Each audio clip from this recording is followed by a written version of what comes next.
నిమిత్తంలో ప్రభు ఒక వాక్యము మన యొక్క జీవితాలతో ఏమి మాట్లాడుతున్నటువంటి సత్యాన్ని మనం గ్రహించాలి. మొదట జరిగిన సంఘటన మనము తెలుసుకోవాలి. జరిగిన సంఘటన మన జీవితాలకు కూడా మనం దాన్ని అన్వయించుకోవాలి.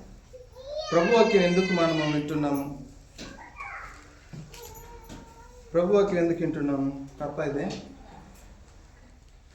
కథ. అప్పుడు చెప్పినాడు, మా యావ చెప్పింది కథ ఒకటి.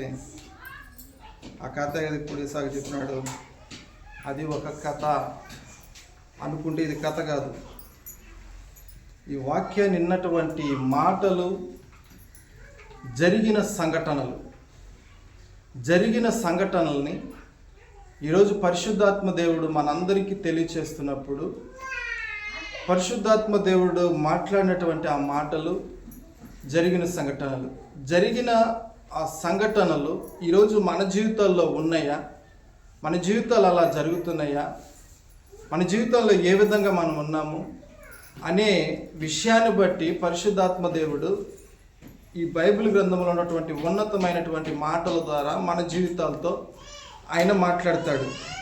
దయచేసి ఆ మాటలకు మనము మన హృదయాన్ని ఆయన వైపు మనము తిప్పేటటువంటి వారమై ఉండాలని మనం చేస్తున్నాను. ప్రియమైన సహోదరుడు, అయితే బైబిల్ గ్రంథంలో మనము ఋతు గ్రంథంలో మనం చూద్దాం.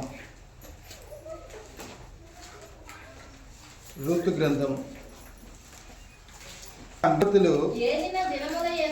ఏలిన దినముల యందు దేశములో కరువు కలుగగా యూదా బెత్లెహేము నుండి ఒక మనుష్యుడు తన భార్యను తన ఇద్దరు కుమారులను వెంటబెట్టుకొని మోయాబు దేశమున కాపురముండుటకు వెళ్ళాడంట.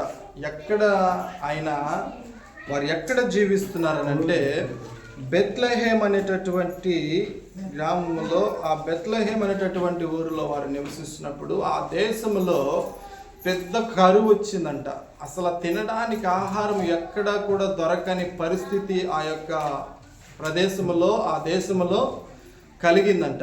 మరి ఆ దేశంలో ఉన్నటువంటి ఒక వ్యక్తి ఏం చేశాడంటే ఆలోచించాడంట. అంటే అందరూ వెళ్ళిపోతున్నారు ఆ విధంగా, అయ్యో ఇక్కడ ఉంటే మనం చనిపోతాము, ఆహారం లేదు, ఆహారం లేకుండా ఎలా మనం జీవించగలము, మన పిల్లల్ని ఎలా మనము ఆ ఆహారముకు కొరత లేకుండా వాళ్ళకి ఆహారం తెచ్చిపెట్టగలమని ఆలోచించి అనేక మంది వాళ్ళ బంధువులు ఉన్నటువంటి ప్రాంతాలకు వెళ్ళిపోతున్నప్పుడు ఆ ఊరిలో కూడా ఒక మనుషుడు ఏం చేశాడంట, తన భార్యను తన ఇద్దరు కుమారులను తీసుకొని మోయాబు దేశం అనబడినటువంటి ఆ దేశానికి వెళ్ళిపోయినాడంట ఆయన. మరి ఈ బెత్లెహేమ్ అనేటటువంటి ఈ యొక్క గ్రామమును విడిచి వెళ్ళిపోయాడు. మరి మోయాబు దేశమునంటే అక్కడ విగ్రహారాధన ఎక్కువగా ఉంటుంది. ఆ విగ్రహారాధన చాలా విపరీతమైనదిగా ఉంటుంది. అక్కడ అందరూ కూడా ఆ విగ్రహారాధన అనేటువంటి దేవతలను ఆరాధించేవారు తప్ప అక్కడ ఎవరు కూడా క్రైస్తవులు అన్నటువంటి మాట అక్కడ ఎవరు కూడా లేరు. మరి ఈయన అలాంటి దేశాన్ని ఎన్నుకొని అక్కడికి వెళ్ళిపోయాడు. ఈయన తన ఇద్దరు కుమారులను తన భార్యను తీసుకొని. వారు ఎవరో చూద్దాం. ఆ మనుషుని పేరు ఎలిమెలెకు, అతని భార్య పేరు నయోమి, అతని ఇద్దరు కుమారులు మహ్లోను కిలియను. మరి వీరిద్దరు కుమారులు కూడా తీసుకొని ఆ ప్రదేశానికి వెళ్ళిపోయారంట. మరి ఆ ప్రదేశంలో వెళ్ళి వారు జీవిస్తున్నప్పుడు మీకు చెప్తూ వస్తాను, నేను వినండి జాగ్రత్తగా, చెప్పి దీన్ని ముగిస్తాను. మరి ఆ యొక్క ఇద్దరు కుమారులను భార్యను తీసుకుని ఆయన ఆ యొక్క మోయాబు దేశానికి వెళ్ళినప్పుడు అక్కడ వారు నివసిస్తున్నారు. అక్కడ నివసిస్తూ ఉండగా మరలా అక్కడ ఏం జరిగిందంటే వాళ్ళకి హఠాత్తుగా ఆయన చనిపోయాడు. ఎలిమెలెకు ఏమైపోయినాడు? అక్కడ చనిపోయాడు. ప్రియమైన సహోదరుడా, మరి చనిపోయిన తర్వాత మరి తనకి ఇద్దరు కుమారులు ఉన్నారు. ఆ ఇద్దరు కుమారులకు ఏం చేశారు? ఆ మోయాబు దేశంలో ఉన్నటువంటి ఇద్దరు కుమార్తెలను వివాహం చేసుకున్నారంట. మరి వివాహం చేసుకున్న తర్వాత మరలా వాళ్ళు కలిసి బ్రతుకుతున్నప్పుడు ఆ ఇద్దరు కుమారులు కూడా ఏమైపోయారు? ఆ మోయాబు దేశంలోనే చనిపోయారు. తర్వాత అప్పుడు నయోమి ఆలోచించింది, అయ్యో నేను ఇంక ఇక్కడ ఉండడానికి యొక్క ఆస్కారం నాకు ఇక్కడ లేదు అని తను ఆలోచించుకొని ఏం చేసింది, అయ్యో నేను ఇంకా తిరిగి నేను ఎక్కడికి వెళ్ళిపోదాను అనుకునింది. మరలా తిరిగి నేను బెత్లెహేమునకే వెళ్ళిపోదాము. ఎందుకంటే అక్కడ కరువు తగ్గి పంటలు పండుతున్నాయి, ఆహార సమృద్ధిగా దొరుకుతుందని నయోమికి తెలిసి వచ్చినప్పుడు వెంటనే ఏమనుకునిందంటే, తన భర్త చనిపోయినాడు, తన 2 కుమారులు చనిపోయారు, అయితే నేను ఇక్కడ ఉండడము ఇష్టము లేక వెంటనే ఏం చేసింది ఆమె, నేను మరలా బెత్లెహేముకు వెళ్ళిపోతానని ప్రయాణం చేసింది. మరి ప్రయాణం చేసింది, ఇంకా తనతో కూడా ఎవరున్నారు, ఇంకా తన 2 కోడళ్ళు ఉన్నారు. మరి తన 2 కోడళ్ళు జీవితాలను బట్టి ఈరోజు మనం నేర్చుకుంటున్నాం. ఇంతవరకు జరిగిన సంఘటన కాదు. తన 2 కోడళ్ళు ఎలాంటి జీవితాన్ని జీవించారు, ఎవరు ఎలాంటి జీవితాన్ని ఎన్నుకున్నారు, అనేటటువంటి విషయాన్ని మనం ఇక్కడ చూస్తున్నాం. రూతు గ్రంథాన్ని రాసినటువంటి గ్రంథకర్త ఎవరికి కూడా తెలియదు. గ్రంథకర్త ఎవరో కూడా తెలియదు. మరి ఎవరు రచించారు దీన్ని? పరిశుద్ధాత్మ ప్రేరణ ద్వారా ఈ గ్రంథము రచించబడి ఉన్నది. మరి జరిగిన ప్రతి సంఘటన కూడా స్పష్టంగా రచించబడి ఉన్నదని అంటే, మరి జరిగిన సంఘటన మనుషులకు జరిగినది. మరి ఈరోజు మనుషులకు జరిగిన సంఘటన ఈరోజు పరిశుద్ధాత్మ ప్రేరణతో మన జీవితాలతో మనతో దేవుడు మాట్లాడుతున్నప్పుడు ఆ మాటను మన జీవితాలు కూడా మనము ఖచ్చితంగా ఏం చేసుకోవాలా, అన్వయించుకోవాలి. ప్రభువా, నా జీవితంలో నేను ఎలాగున్నానో అని మనము తెలుసుకోవాలి. చదువుదాం. అదే 1:14 వచ్చిన చదవండి. వారు ఎలుగెత్తి ఏడవగా ఓర్ప తన అత్తను ముద్దు పెట్టుకునిందంట. ఎందుకు ముద్దు పెట్టుకునిందంట? ఎలుగెత్తి ఏడ్చారంట. వాళ్ళిద్దరు కోడళ్ళు నయోమి దగ్గర, అత్త దగ్గర ఎలుగెత్తి ఏడ్చారంట, గొప్పగా ఏడ్చారంట.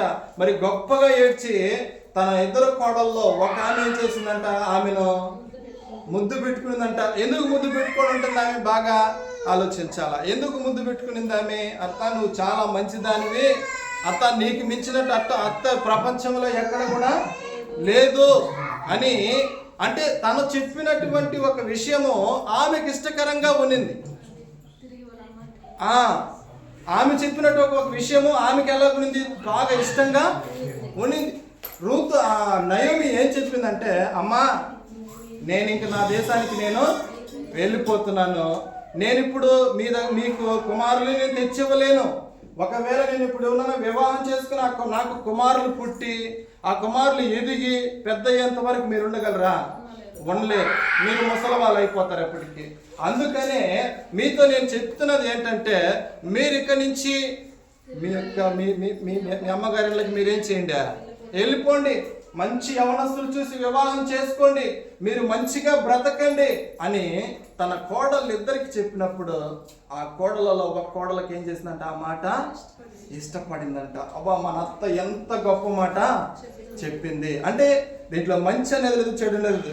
నయోమి ఏం చెప్పింది? మంచే, ఇద్దరికి మంచే చెప్పింది. మీరు వెళ్ళండి, మీరు మంచి యవనస్తులు చూసి వివాహం చేసుకోండి, మీరు పిల్ల పాపలతో సంతోషంగా ఉండండి అని చెప్పింది. మరి ఆ ఇద్దరు కోడలకి ఒక కోడలు ఏమనుకునిందంటే, అయ్యో, మన అత్త చాలా మంచి మాట మనకు చెప్పిందని ఎలుగెత్తి ఏడ్చిందంట. ఎలుగెత్తి ఏడ్చి అత్తని ఏం చేసిందంట, ముద్దు పెట్టుకునిందంట. ముద్దు పెట్టుకొని, అత్త, నీ మాట నేనేం చేస్తానా, వింటాను, నెరవేరుస్తాననిందంట. అయితే ఎవరామె చదవండి. రూతు ఒక ఆమె ఏం చేసింది? ఒక ఆమె ముద్దు పెట్టుకునింది, ఇంకొక ఆమె ఏం చేసింది? రూతు ఆమెను హత్తుకొనెను.